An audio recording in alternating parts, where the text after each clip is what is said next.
오늘 우리에게 주시는 하나님의 말씀은 디모데후서 1장 1절에서 5절입니다. 하나님의 뜻으로 말미암아 그리스도 예수 안에 있는 생명의 약속대로 그리스도 예수의 사도된 바울은 사랑하는 아들 디모데에게 편지하노니 하나님 아버지와 그리스도 예수 우리 주께로부터 은혜와 긍휼과 평강이 내게 있을지어다.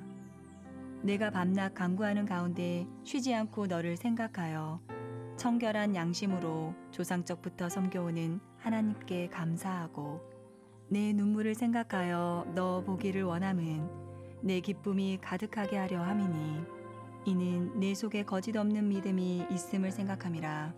이 믿음은 먼저 내 외조모 로이스와 내 어머니 유니게 속에 있더니 내 속에도 있는 줄을 확신하노라. 아멘.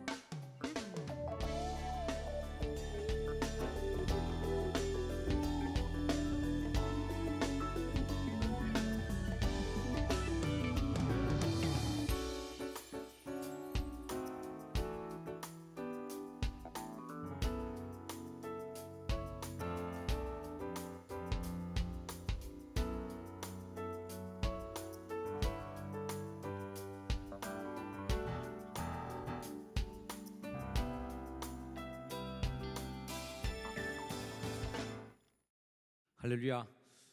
명절 잘 보내신 거죠? 네, 다시 한번 여러분의 가정과 또 삶 속에 하나님의 은혜와 축복이 풍성하시기를 주의 이름으로 축원합니다. 오늘부터 디모데 후서를 처음으로 읽기 시작했는데요, 마침 초반부에 디모데의 가정에 대한 말씀이 나오고 있습니다. 그래서 지난 주간에 설을 보내면서 가족들과의 만남도 많이 가지셨을 터인데 마침 오늘 이 말씀이 주어져서 참 감사한 마음으로 오늘 믿음의 가정을 이루라라는, 믿음의 명가를 이루라는 말씀의 제목으로 여러분과 말씀을 나누려고 합니다. 얼마 전 금요기도회 때에 믿음의 가정, 기독교 가정에서는 기독교인이 나와야 된다라는 말을 굉장히 힘줘서 제가 금요기도회 때 설교한 기억이 납니다. 그때 전하는 제 마음도 아주 뜨거웠고 말씀을 전할 때 정말 간절한 마음으로 그 말씀을 전했던 기억이 나는데요, 저는 이번 명절 때 아버님께서 수목장으로, 저희 아버님 수목장으로 모셨는데 아버님 묻히신, 아버님 평소에 세우셨던 청소년 수련관인 만안동산회를 다녀왔습니다.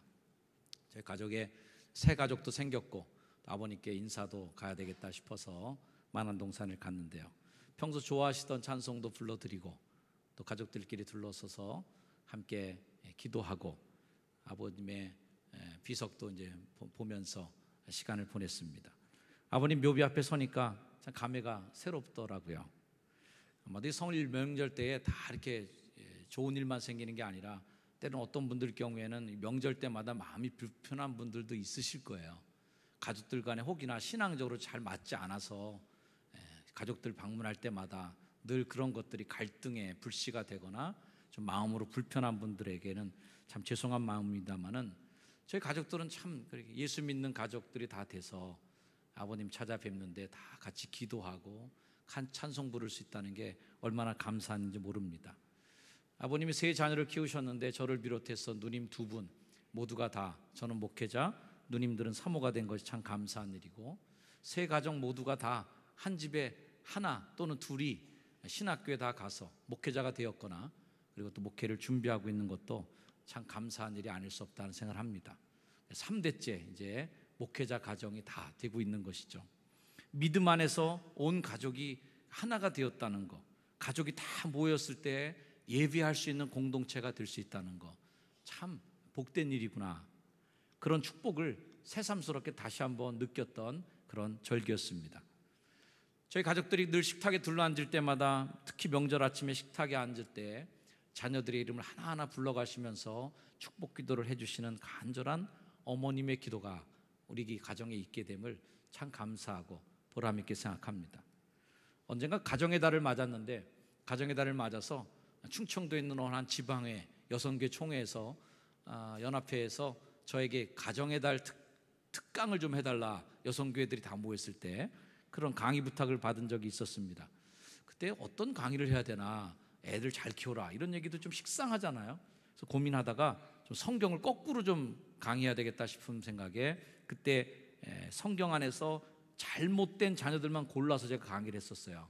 강연의 제목이 내 자녀 망치는 법이라는 제목으로 강연을 했던 기억이 납니다. 그때 주요 등장인물이 누구냐면 가인, 에서, 그 다음에 뭐 홈리와 비느하스, 그 다음에 나답과 아비후 같은 인물이었어요. 카인은 누굽니까? 인류 최초의 가정에서 탄생한 첫째 아들이에요. 그런 복된 그 자녀가 동생을 죽이고 살인자가 되는 불행을 맛보게 되죠. 아브라함의 축복을 이어받은 이삭, 그 이삭의 복을 당연히 받아 누려야 될 에서, 그러나 이 에서도 역시 야곱과의 분쟁 속에서 부모님의 서로의 자식에 대한 편애 때문에 갈등들이 있었고, 그런 야곱의 꼬임에 넘어가서 장자의 축복권을 빼앗겨서 평생을 분노와 탄식 속에서 보냈던 인생이 되었고요. 엘리는 제사장이었지만 그 자녀들이 홈리와 비느하스가 온갖 남봉꾼 짓을 다 하고 예배당에 가까우는 거 다 지들이 도둑질해 먹고 이러는 못된 두 자녀를 통해서 오히려 이스라엘에 큰 화가 있고 그 아버지도 목이 꺾여져서 죽는 불행을 맛봅니다. 모세형 아들의 두 아들 나답과 아비후, 이 둘은 아버지 제사장의 뒤를 이어서 제사장의 직분을 감당했는데 어느 날 잘못된 불을 제단에 들이다가 제단에서 그 불이 나와서 동시에 두 형제가 한 날 다 성전에서 타 죽고 맙니다. 이들은 모두가 다 훌륭한 신앙의 가정에서 탄생한 사람들이에요. 그리고 분명히 이 믿음의 복을 누릴 수 있는 자격도 있고 권리도 있는 사람들이었지만 때로는 부모의 잘못으로, 때로는 자신의 잘못으로 인해서 아주 불행한 인생의 결말을 맛보았던 사람들입니다. 현재 가장 세계적으로 무섭게 급부상하는 종교는 이슬람이에요. 매일 뉴스마다 요즘에 아주 그 이슬람 사람들이 이슬람을 너무 과격하게 믿는, 이슬람 사람들은 그 사람들이 진해파가 아니고 이슬람이 아니다라고 얘기하지만 뭐 그렇다고 해도 그 사람들이 이슬람에 대한 그런 신뢰를 가지고 그 짓을 하니까 또 나쁜 거예요. 아무튼 급부상하는 종교 중에 하나가 이제 이슬람입니다. 그렇게 많은 문제점을 갖고 있음에도 불구하고 이슬람 교도들의 인구는 아주 기하급수적으로 증가하고 있고요. 반면 기독교 국가에서 나오는 기독교인들의 인구는 점점 감소 추세에 있어요. 둘의 차이는 아주 간단합니다. 이슬람 가정에서는 무조건 이슬람 교도가 나오고 있는데 기독교 가정에서는 기독교인이 나오고 있지 않다는 게 둘의 차이예요. 이슬람교는 원천적으로 개종이 불가능하답니다. 제가 설교를 위해서 이슬람권에서 선교하시는 선교사님의 조언을 좀 들었는데, 이슬람권에 있어서 기독교인이 된다는 건 무슨 의미합니까? 그랬더니 그 선교사님이 간단하게 설명하자면 이겁니다. 그래서 비무장지대를 넘어서 월북하는 것과 똑같은 개념으로 보시면 됩니다. 목숨을 걸고 죽기를 각오하고 내 인생에 있는 모든 기반을 다 버리고 그리고 월북하는 것 또는 월남하는 것과 똑같은 거다.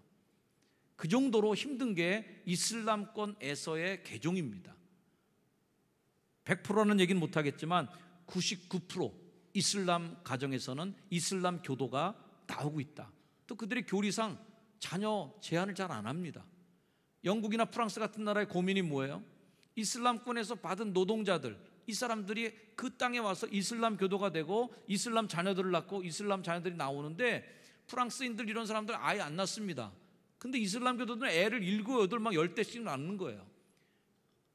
언젠가는 투표하고 대통령 선거할 때 이슬람인이 바로 투표해서 대통령을 낼 수 있다라고 하는 확신을 갖고 있는 게 이슬람의 생각이고, 수구적으로 본토민으로 살았던 순수한 프랑스인들은 이제 인구가 줄어들면서 그런 위기의식을 느끼면서 갈등들이 점점 촉발되고 있는 중이에요.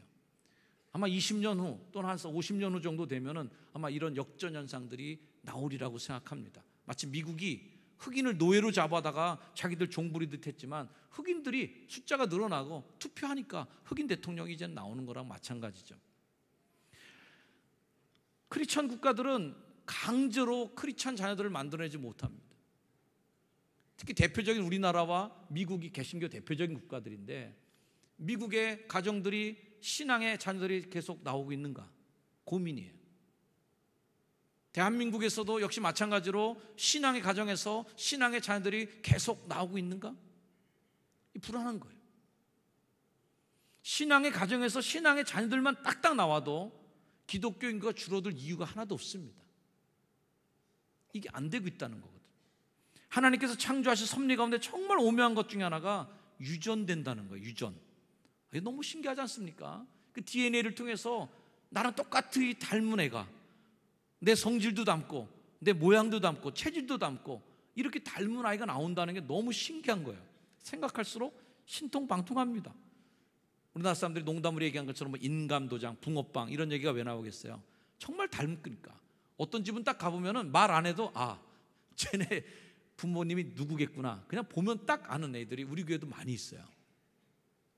정말 신기한 거죠. 더 신기한 거는요, 그렇게 체질이나 모양만 닮은 것까지도 아니라 집안 분위기도 닮아간다는 거예요.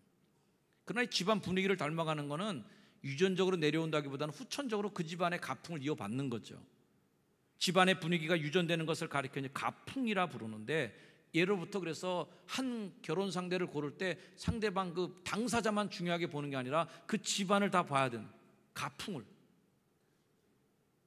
그 집안의 가풍도 중요시한 것은 일리가 있다고 생각합니다. 제가 입버릇처럼 강조하는 기도가 하나 있습니다. 다음 주 월요일이 월삭 새벽 기도의 날인데, 이 월삭 새벽 기도 때에 제가 안수하는 기도를 소홀히 여기지 않길 바랍니다. 왜냐하면 그 순간은 자녀들에게 부모의 믿음을 보여주는 자리이기 때문에 저는 소중하다고 생각하는 거예요. 왜 제가 이 월삭 기도를 중시하고 개근자들을 제주도까지 데려가서 시상하면서 강조하고 격려하고 있는가? 그것은 그저 새벽 기도 개근 한번 시키는 문제가 아니라 그 집안의 신앙의 가풍이 이어지기를 바라는 간절한 마음이 거기 담겨 있는 것입니다. 믿음의 가정에서 믿음의 자녀가 나와야 된다는 거예요. 가족 단위로 기도받으러 나오는 가정들이 있는데, 참 극성맞은 가정에서는 애 셋, 갓난아기, 젖먹이까지 다 끌고 안고 나옵니다. 얼마나 아름다운 모습인지 몰라요. 가슴이 뭉클할 정도로 감사합니다. 그러면서 그 가족 단위로 기도받으러 나오는 가정을 위해서 목사가 이렇게 축복합니다. 이 가정이 믿음의 명문 가정, 믿음의 명가를 이루게 하옵소서. 제가 그 기도를 꼭 합니다. 믿음의 명가를 이루게 하옵소서. 이 명가라는 말은 한 세대만 잘 믿어서는 절대 붙여줄 수 없는 이름이에요. 믿음의 가족, 이 정도는 붙일 수 있어요. 당대에 잘 믿으면. 그러나 이것이 3대, 4대, 5대, 100년 정도 가야 가문이라는 이름을 드디어 붙이게 됩니다. 가문의 영광, 그게 뭐겠어요? 한 세대에서만 나오는 것으로는 가문의 영광이 될 수 없어요. 그러나 그 가문이 대대로 연결돼서 큰 덩어리로 역사를 갖게 될 때 드디어 가문이 되고 가풍이 되고, 드디어 그저 가족이 아니라 가라고 하는 큰 집의 이름을 붙여줄 수 있는 것이죠. 이번 연휴 때 본 교양 프로그램이 하나 있었습니다. 채널이 휙 지나가다가 이 성찬에 관계된 얘기가 나와갖고 하면서 제가 봤는데, KBS에서 만든 글로벌 대기획인 요리 인류라는 프로그램이었어요. 그 중에 6번째 프로그램이 마침 그거라서 제가 그걸 보게 된 건데, 제목은 영혼의 맛, 빵이라는 제목의 그런 프로그램이었습니다. 각 민족마다 이제 빵의 문화, 그 빵이라고 하는 의미를 이제 설명해 주고 있는데, 그 중에 유대인 가정이 나왔어요. 유대인 가정에서 누룩 없는 빵을 굽는 법, 그리고 누룩 없는 빵을 가족 단위로 나눠 먹는 장면이 나왔습니다. 이 누룩 없는 빵, 맛자라고 불리우는 이 빵을 맛대가리 없이 그냥 과자처럼 바삭바삭하고 씹어도 식감이 딱딱한 그 빵을 가족들이 둘러앉아 먹는 장면이죠. 그러면서 아버지가 아이들에게 무슨 이렇게 교독서 같은 게 있더라고요.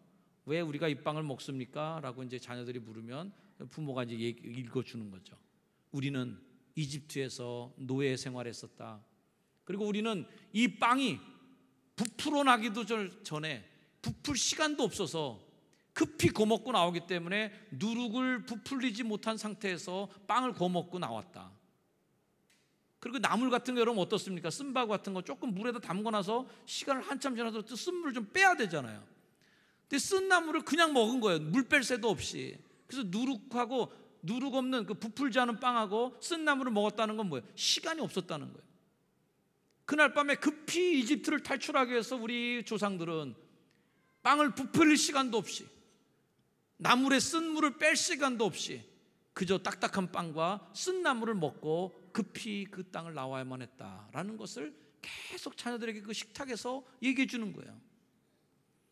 사람의 훈련 중에 제일 좋은 훈련 장소가 어디냐면 밥상입니다. 동물들 훈련하는 거 보면 정확해요. 그게요. 동물들 훈련하는 거 보면 다른 거 없습니다. 잘하면 먹이 주고 못하면 안 주는 거예요. 그러면 훈련이 제대로 됩니다.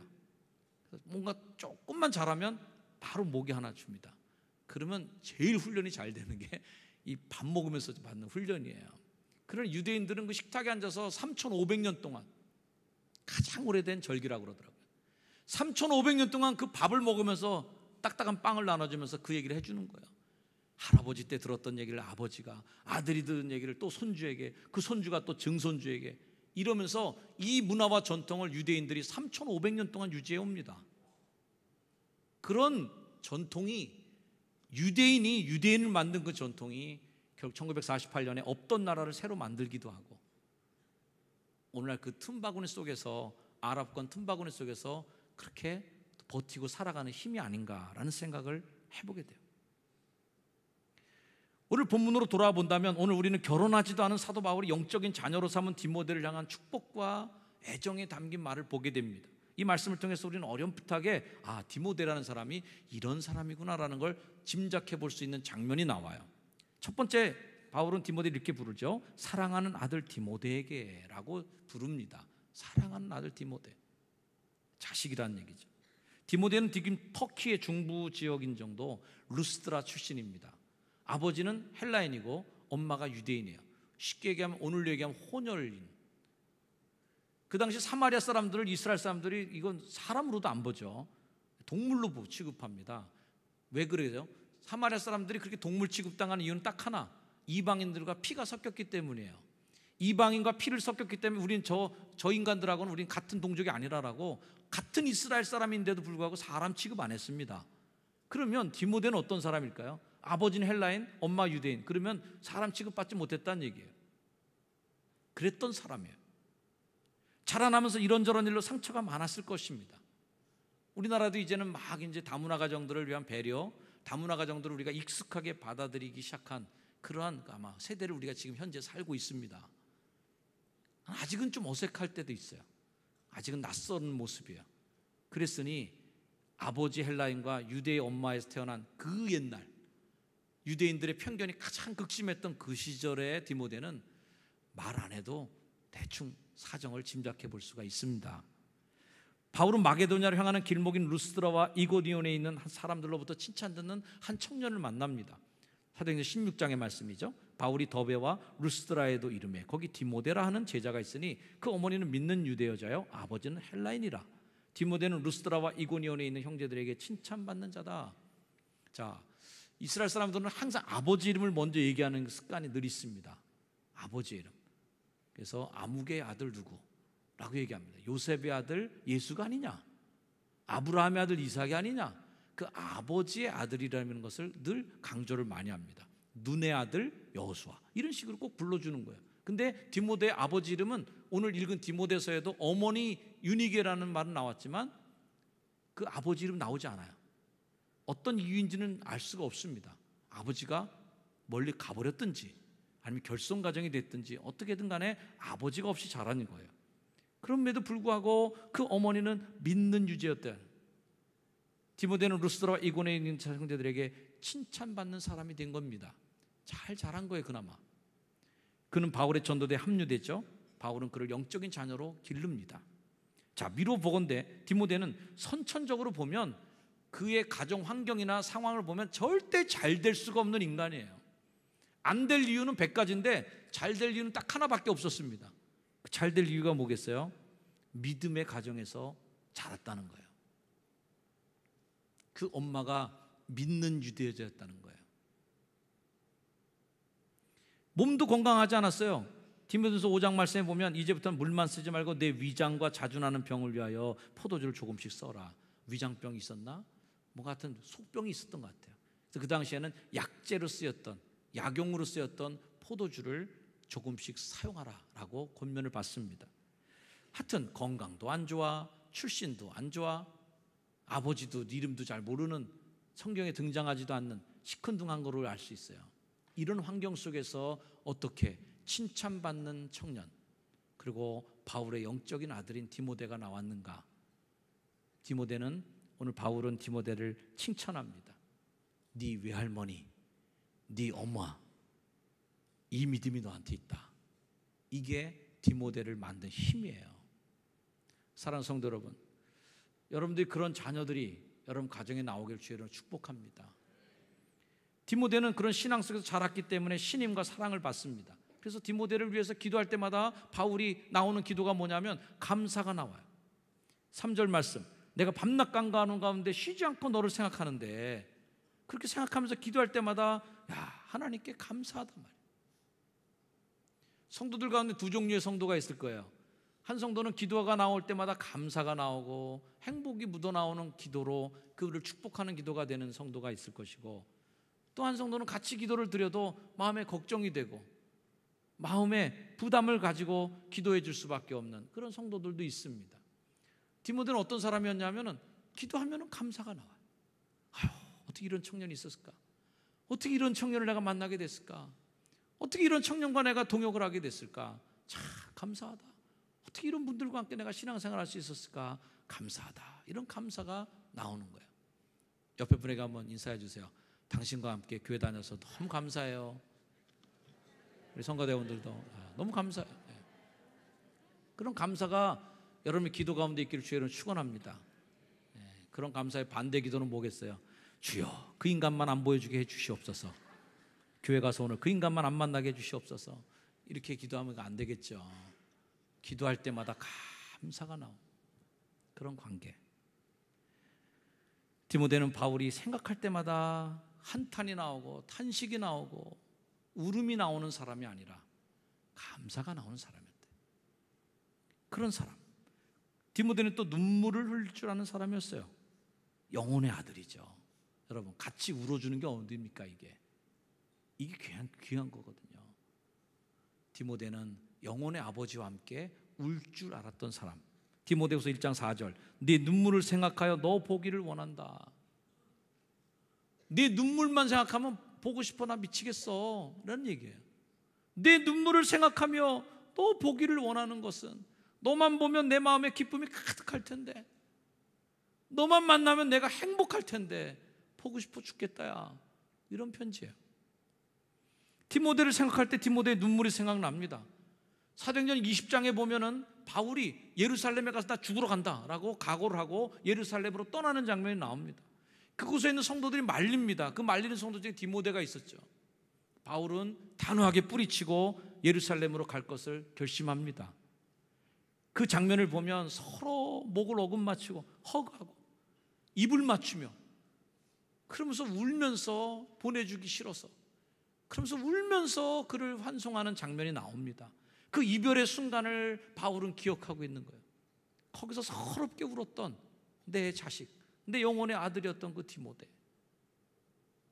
그렇게 나를 마음으로 영으로 생각해 준, 같이 나를 생각하면서 울어줄 수 있었던 그 사람 디모데.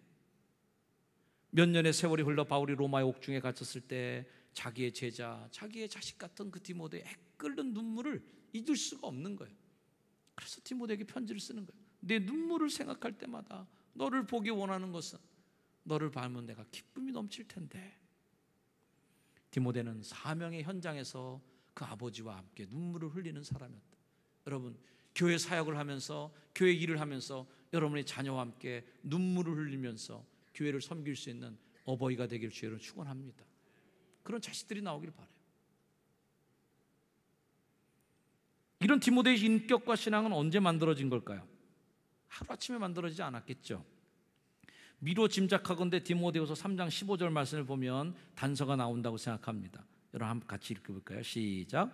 또 어려서부터 성경을 알았나니 성경은 능히 너로 하여금 그리스도 예수 안에 있는 믿음으로 말미암아 구원에 이르는 지혜가 있게 합니다.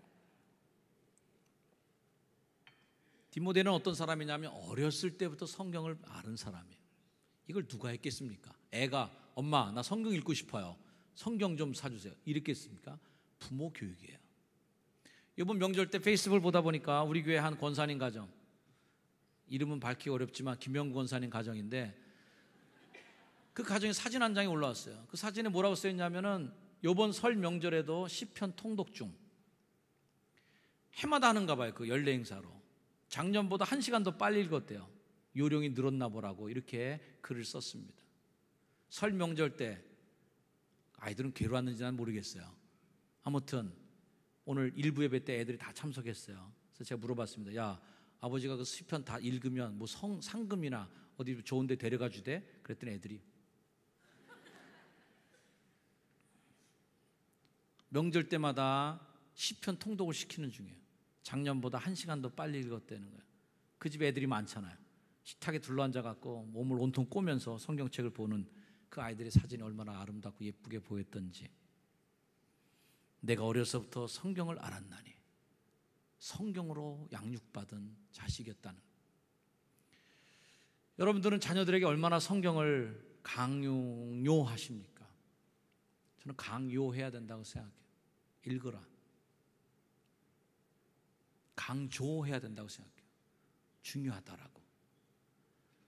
학습서, 온갖 영어책, 읽지도 못하는 영어책을 옆에서 읽어주고 애가 알아듣기도 전에 태교해야 된다고 그러고선 영어를 읽어주는 부모님들, 자녀에게 성경책을 사준 적이 있는가? 가끔 신방에서 꼬마 성경책이 꽂혀져 있는 가정을 볼 때 마음이 참 흐뭇합니다. 그래, 이 엄마는, 이 아버지는 아이들에게 적어도 성경을 읽히는구나. 그렇게 많은 아동서적들이 비싼 수십만 원, 수백만 원짜리 책들이 꽂혀 있는데 성경에 관계된 책은 하나도 없어요. 마음이 좀 쓸쓸해져요. 이 아이가 이때 성경을 좀 보면 얼마나 좋을까? 그림으로라도 내 기억 속에 어렴풋이 남아있는 그 그림 성경이라도 보면 얼마나 좋을까? 제가 돌 선물 때마다 돌잔치 하신 분들은 담임 목사가 돌잔치 때 꼭 주는 어린이 성경책을 받으시라고 생각합니다. 그 의미를 담아 드리는 겁니다. 돌 때 애가 뭘 알겠어요. 하지만 그때 한 번이라도 봤던 그 성경의 인물들과 제 마음의 기대로는 좀 읽어주었으면 하는 마음, 성경책의 그림을 보면서 이게 예수님이다, 여기가 삼손이다, 이게 아브라함이다 라고는 성경을 가르쳐주기를 바라는 겁니다. 부모는 어떤 사람이어야 되느냐? 상을 보여줘야 돼요. 상, 이미지라는 거죠. 모양을 보여줘야 된다. 저도 저희 아버님을 기억해내면 아버님에 대해서 얘기해보라 그렇게 얘기하면은 1시간도 얘기 못할 거예요. 그렇게 오랜 세월을 살았는데도 아버님에 대한 기억은 단편들만 남아있는 거죠. 그러나 제게 남아있는 아버님은 이미지는 있습니다. 이미지. 다 기억을 할 수 없어요. 그분이 한 말을 제가 다 담아놓지도 못했어요. 하지만 아버님이라는 분은 나한테 어떤 분이라고 하는 이미지가 있는 거예요. 상.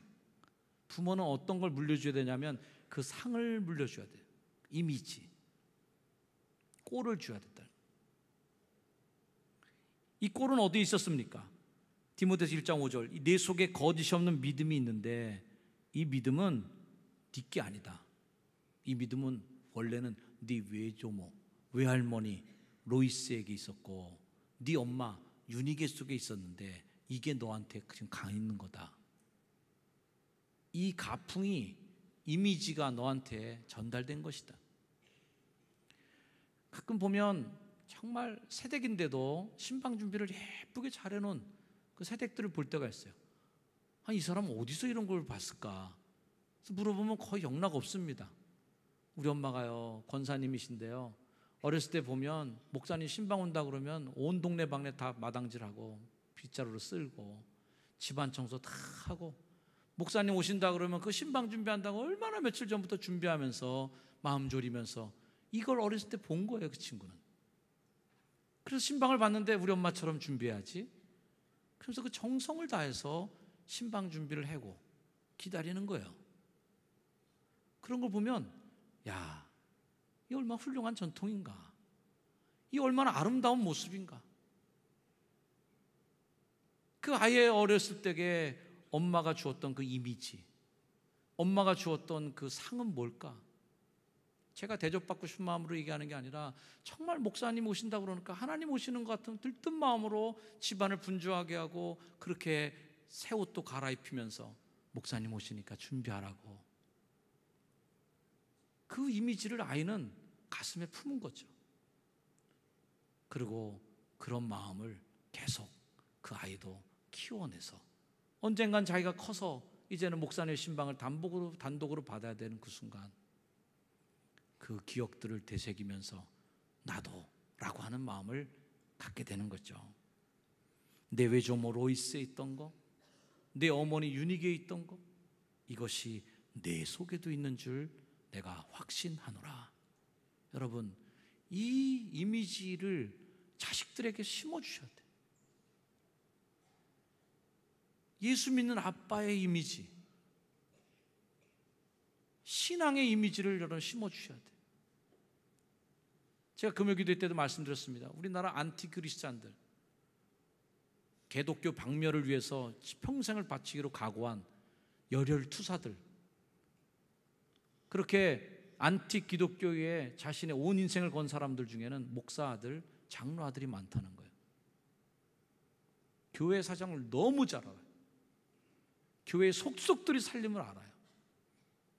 그 아이들이 부모의 믿음을 보면서 가졌던 한 가지 믿음이 있어요. 그 믿음 뭐냐면 하나님이 없는 게 확실하다는 믿음이에요. 우리 아버지가 예수 믿는 걸 보니까 하나님은 확실히 안 계시구나. 우리 아버지가 목회하는 걸 보니까 하나님은 정말 안 계신 게 분명하구나. 이걸 믿게 된 거예요. 그걸 믿게 되는 순간 두려울 게 하나도 없던 무서운 사람이 되는 거예요. 교회를 핍박하는데 얼마나 날섰는지, 교회를 욕먹이는 일에 얼마나 기승을 부리는지 몰라요. 이게 안 믿는 사람들이 그런 게 아닙니다. 안 믿는 사람이면 그런 용어, 그런 교회 문화를 알 수가 없어요. 아주 속속들이 알고 있는 사람의 이야기인 거죠. 우리 아이들은 수없이 다른 이들의 손에 맡겨져서 길러냈습니다. 태어나자마자 간호사의 손에 맡겼어요. 애 씻겨주고 다 뚫겨주고 해서 다. 조금 잘하면 어린이집 선생님들에게 맡깁니다. 그냥 맡기는 것도 아니라 종일 맡겨요. 전에 우리 집에 같이 우리 교회에 있었던 송주일 목사님 아들의 농담이 기억나요. 야, 너는 어린이집에서 반이 뭐냐? 현림반이야 별림반이야? 그랬더니 얘가 막 그랬더니 저는 종일반인데요. 종일반. 어린이집 선생님들에게 종일 맡기는 애가 돼요. 조금 더 크면 학교 선생님에게 맡깁니다. 아이의 인격을 키워달라고, 아이의 지적인 능력을 일으켜달라고 선생님들에게 아침에 일찍 보내서 저녁 늦게, 심지어는 중학생, 고등학생이 되면 엄마 아버지가 얼굴 볼 새도 없이 해 뜨기 전에 나가고 해 깜깜하게 지면 잠잘 때 들어오는 애가 되고, 그렇게 맡겨졌어요. 사람들을 그렇게 믿고 그 사람들에게 그 자녀들을 그렇게 맡기셨었는데 하나님의 손에는 아이들을 얼마나 맡기셨는가. 우리들의 믿음의 자녀들은 얼마나 하나님에게 우리 맡겼는가. 자신들의 삶을 온전케 해주시는 바로 그분, 그 자녀들의 인생 속에 정말 가치 있는 인생을 살아갈 수 있도록 빛을 던져주셔야 될 그분, 그분에게 우리는 우리의 자녀들을 과연 맡긴 적이 있었던가. 아이들의 영혼 속에 내가 믿는 신앙의 그 이미지는 과연 어떻게 전달되고 있는가? 아이들이 나중에 내가 죽고 난 다음에 내 신앙을 돌아보면서 우리 아버지처럼 믿어야지, 우리 엄마처럼 믿어야지 하고 할 때 그 아버지의 믿음은 과연 어떤 믿음이었을까? 그 엄마의 믿음은 어떤 믿음을 본받을까?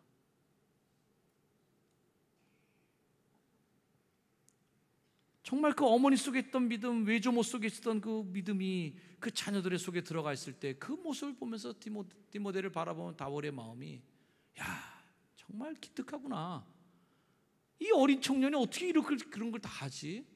이건 네 게 아니구나. 이건 네 외조모 로이스와 네 어머니 유니게 속에 있더니 이제는 네 속에 그게 있구나. 가풍이구나 이건. 사랑하는 효성전 가족 여러분, 오늘 이 말씀을 듣는 여러분의 가슴 속에 한 가지 열망이 좀 가슴에 꽉 좀 새겨졌으면 좋겠어요. 주님, 우리 가정이 신앙의 명가가 되게 하옵소서. 이 기도 제목을 좀 가슴에 품으시기를 주의 이름으로 축복합니다. 한번 자막에 나오는 글을 한번 읽어볼게요. 시작. 대대로 예수님을 섬기는 신앙의 명문 가정을 이루자. 아멘. 다시 한번 읽어볼게요. 시작. 아멘. 외조모에서 어머니에게로, 어머니에게서 아들에게로 이렇게 연결되는 신앙의 그 아름다운 믿음의 전통. 그래서 가슴으로 낳은 그 아들을 볼 때마다 믿음의 가문에서 자란, 어려서부터 성경을 읽고 자란 그 청년이 정말 내 자식같이 영혼의 자식으로 느껴지는 그 애틋한 마음을 가진 그 바울의 마음을 저도 갖게 됩니다. 저는 우리 교회 자라는 청년들 제 자식이에요.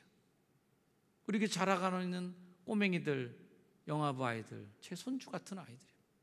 저는 이 아들이 정말 잘 되기를 바라요. 더 잘해주고 싶은 마음이 더 많이 있어요.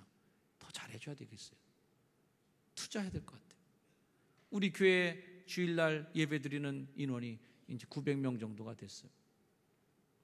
청년부 예배 인원을 보면 아직도 미흡해요. 우리 교회의 미래는 어떻게 될까?